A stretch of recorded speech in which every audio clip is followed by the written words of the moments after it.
প্রশংসার সকল দরজা ভেঙে দিয়ে উন্মুক্ত প্রাণে বিদায় নিয়েছে FFENU। দেখা হচ্ছে ওয়াও! অন্য কোনো লিগ ডেতে। ওয়াও! কত সুন্দর একটি বিদায় দিতে দেখতে পেয়েছি আমরা গোল্টু ভাইয়ের কাছ থেকে FFPNU কে। আমার মনে হয় না ডমিনেশন করলেও এত প্রশংসার মাধ্যমে বিদায় তারা পেত। বাট পেয়েছে তারা সেটা। রেড ক্লিফ আমরা আরো একবার সেখানে ম্যাচের দিকে ফিরবো। রেড হকস দেরকে দেখতে পাচ্ছি। এবার আমরা ইউনিক লেজেন্ডস তারাও স্টিল অ্যালাইভ। রেড ক্লিফ ১৫ টা এলিমিনেশন নিয়ে আমরা দুটো প্লেয়ারকে একটু আগে দেখেছিলাম বাট রিকল প্রসেসটা কমপ্লিট করতে সক্ষম হয়েছে। নিয়ন ডমিনেটরস ৩ টে প্লেয়ার ম্যাপের ৩ প্রান্তে এবং তারা ৩ দিক থেকে আক্রমণ করবে যেন ৩টি দলকে তারা ডমিনেট করে এই ম্যাচটাতে বুইয়াটা সিকিউর করতে পারে। আর এইচকে স্টিল তারাও কিন্তু এখনো পর্যন্ত হোল্ড করছে। ইউনিক লেজেন্ডসের কাছে মাত্র একটা প্লেয়ার অ্যালাইভ এবং তার এখন শুধুমাত্র সার্ভাইভ করা ছাড়া আর কোনো কাজই নেই। বলতে না বলতেই আলিফ ধারা সেই প্লেয়ারকেও ফিনিশ করা হয়েছে এবং unique legends they are eliminated. Last 4 team still alive. Now let's see বুইয়াটা কাদের কাছে যায় এই ম্যাচের। লেটস সি কার কাছে যায় লাস্ট 4 টিম বা Bangladesh top 1 red Hawks, NDT এবং রেড ক্লিফ দুর্ধর্ষ টিমগুলোই যেন সার্ভাইভ করছে।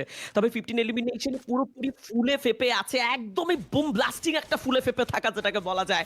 ইয়াস, সেই বুম ব্লাস্টিং পারফরম্যান্স আমরা পাচ্ছি। সিঙ্গুলার প্রথমে অ্যাথলেট ডাউন হবেন এনডিটি দুটো প্লেয়ার, তার মধ্যে আবারও প্লেয়ার লুজ করছেন তারা। তবে এইবার পাখির মতো উড়ে যেতে চাইবেন না অবশ্যই। লাস্ট মুহূর্তটা নিজেদেরকে ময়দানে রেখে তারা লড়তে চায় লং থেকে প্রেশার। তবে হোপ ভরসার জায়গাটা তিনি অবশ্যই ধরে রেখেছেন।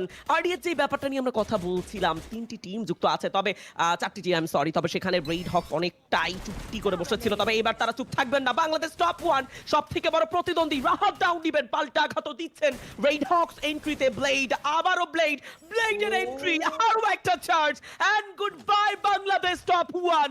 This is the show of team Red Hawks. আমার মনে হয় এই ম্যাচ রেড হকস বুইয়া না নিয়ে তো বাড়ি ফিরছে না। তবে যেই সুযোগ রয়েছে, it's a 4v4 yes Free Fire World Series Global ফাইনালে দুটো বাংলাদেশি টিম এবার লবিতে এন্ড সেই intensive mood Red Hawks versus Red Cliff. Audience, this is a time of truth. আবারও হয়ে যাক সেই battle and audience, let's enjoy this fight. Exactly, শুরুতেই দুটো দল থেকে একটি একটি করে প্লেয়ারের বিদায়। আরো একবার নক করবে রাহাত, বাট আশফি তার তরফ থেকেও কাউন্টার অ্যাটাক গিয়েছে। 1v2 scenario, Red Cliff now they are in danger. Ashik একমাত্র প্লেয়ার জীবিত on the other side. Red Hawks they have two players, Rahat Flicker দুজনেই জীবিত। আশিক ওপেন গ্রাউন্ডে একা পড়ে গিয়েছে। কাউন্টার অ্যাটাক কি আদৌ করে কোনো প্রকার নক বের করতে পারবে কিনা? র‍্যাপিড ফ্রিডম ফ্লিকার ক্লোজে, বাট রাহাত তার সাইড থেকে উইনচেস্টারের fire and the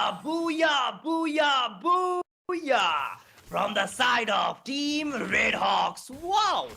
What a match and what a ending.